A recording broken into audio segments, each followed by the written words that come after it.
So yeah, we get Master Diversion is like the only really aggressive white card in the set, and even that's just a Grey Ogre.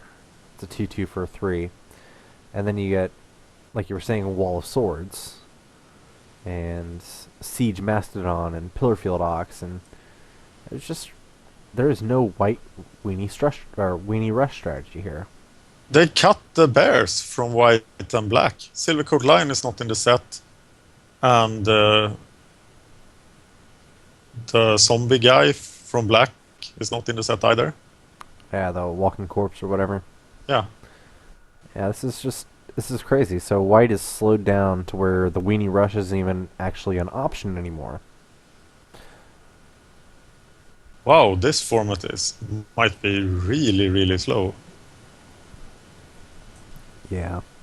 So and then you get like Sentinel Sliver. That's super good.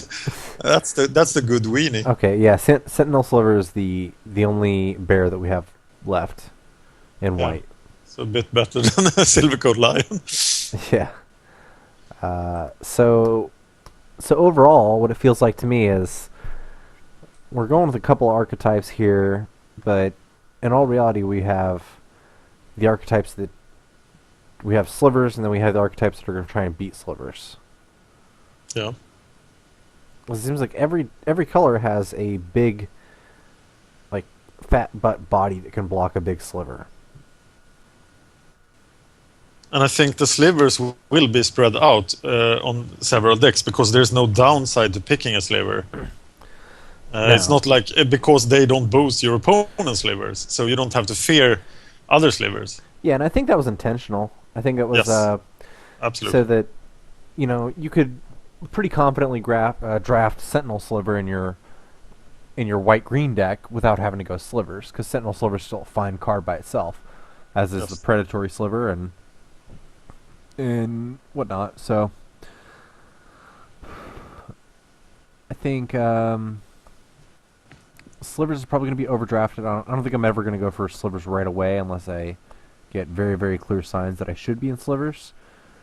What kind of archetype are you looking to draft first? Blue-white flyers, I think. Yeah, blue-white flyers is usually a pretty solid plan for a new and unknown format because most people just can't deal with blue-white flyers.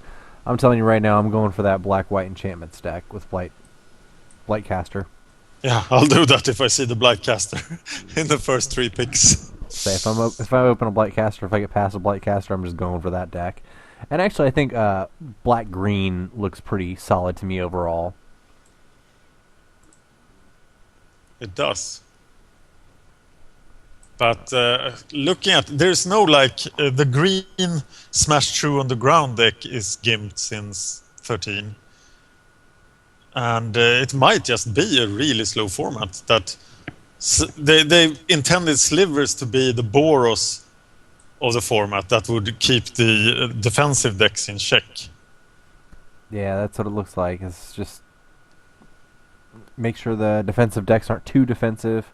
But I'm looking at black-green, just trying to do I think just big creatures backed up by Doomblades and Blightcasters. That's my kind of core set draft. Yep. That's what I'm looking to do, I think. And man, if I get a Liliana's Reaver, I'll be just totally thrilled. Yeah. I'll just settle for Jace. That's acceptable too. All right. Thank you, Chris. Now we have to wait. Unless we're playing a paper pre-release, we have to wait 20 days. Yep, and thanks for doing this. Or thanks for having me on, Dan, and we'll see you again for the next set previews. All right.